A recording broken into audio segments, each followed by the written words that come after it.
Hello दोस्तों, आज मैं सेंट्रल के कास्ट सर्टिफिकेट फॉर्मेट्स के बारे में इस वीडियो में बात करूंगा।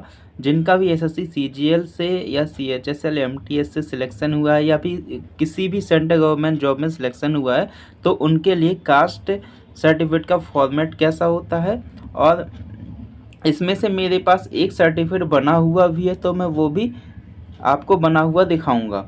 तो अब सबसे पहले हम बात करते हैं, तो हमारे पास जो सर्टिफिकेट है वो है हमारा EWS सर्टिफिकेट।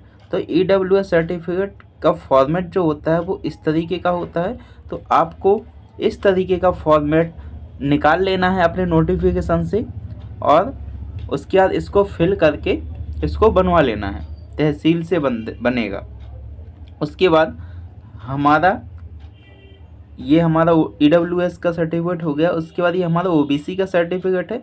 OBC का सर्टिफिकेट इस टाइप का होगा, इसको हमें फिल करना है और हमें इस पे साइन और मोहर करवानी पड़ती है तहसीलदार से। तो इसको हमें फिल करके बनवा लेना है। तो ये हमारा सेंटर का फॉर्मेट है, और ये इसके साथ में हमें स्टेट का भी बनवाना होता है। OBC का सर्टिफिकेट है तो सेंट्रल का ऑनलाइन भी बन जाता है और ऑफलाइन भी बनता है, तो आप जिससे चाहें जैसे चाहे बनवा सकते हैं। तो इस फॉर्मेट का होता है OBC सर्टिफिकेट। ये हमारा SC ST का सर्टिफिकेट, इसको भी हमें ये हमारा ऑफलाइन ही बनेगा, ये हमारा ऑनलाइन नहीं बनेगा। ऑनलाइन हमारा स्टेट का बनेगा। उसके बाद स्टेट का सर्टिफिकेट के थ्रू ये वाला सेंट्रल का बनेगा। ये हमें सबसे पहले फिल कर लेने हैं। तो ये हमारा नाम वगैरह आएगा और सारी डिटेल्स। अभी मैं ये वाला सर्टिफिकेट बना हुआ भी दिखाऊंगा आपको। तो इस तरीके का ये फॉर्मेट होगा, 2 पेज में फॉर्मेट होगा। तो आपको इस तरीके से 2 पेज में प्रिंट करवा लेना है, और ये फॉर्मेट प्रिंट करवा कर फिल करके फिर इसके साथ अटैच करना है स्टेट का सर्टिफिकेट, जो कि स्टेट के थ्रू बना हुआ होगा। तो उसमें कास्ट सर्टिफिकेट नंबर होगा। तो ये स्टेट का इस तरीके का होता है।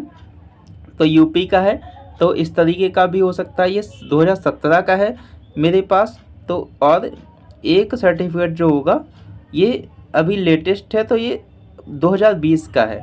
तो ये सर्टिफिकेट है, तो ये हिंदी में था, ये इंग्लिश में है, इससे कोई दिक्कत नहीं है। तो ये यूपी का है। तो यूपी के इस सर्टिफिकेट के थ्रू ही हमारा जो है सेंट्रल का सर्टिफिकेट बनेगा। तो इस सर्टिफिकेट में हमारा सर्टिफिकेट ID यानी सर्टिफिकेट नंबर जिसको बोलते हैं, इसकी ज़रूरत पड़ती है, और इशू डेट की ज़रूरत पड़ती है, जो कि हमारा सेंट्रल के सर्टिफिकेट में लिखा जाता है। तो इसके साथ हमें अटैच करना और आधार कार्ड देना होता है, और इसका वेरिफिकेशन भी निकलवा के हमें इसमें अटैच करना होता है, और एक एप्लीकेशन फॉर्म भरना होता है, फिल करना होता है, और उसके साथ स्टेपलर करके जमा कर देना होता है हमें तहसील में। तो वो हमें बना के दे देते हैं। तो ये है हमारा बना हुआ फॉर्मेट स्टेट का।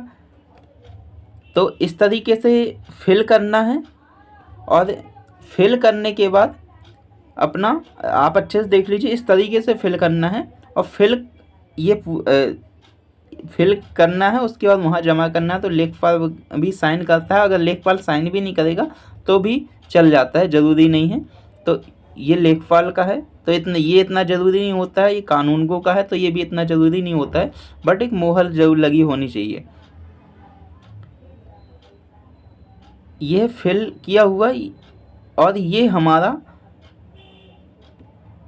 जो तहसीलदार का साइन है ये इम्पोर्टेंट है, और डेट इम्पोर्टेंट है, और ये तहसीलदार की मुहर इम्पोर्टेंट है। और किस डेट को बना है इसी को बोलते हैं क्रूशियल डेट, जो कि SSC में लिखा हुआ था।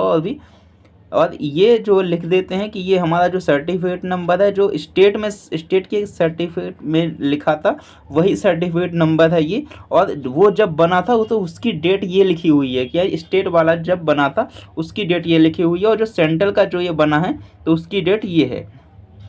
तो इस तरीके से ये फॉर्मेट ये कंप्लीट बन गया, और ये वेरीफाई हो गया। इसके बाद हमें मिल जाता है। तो ये हमारा सेंट्रल की जॉब के लिए हमारा काम करता था। तो इस वीडियो में इतना ही।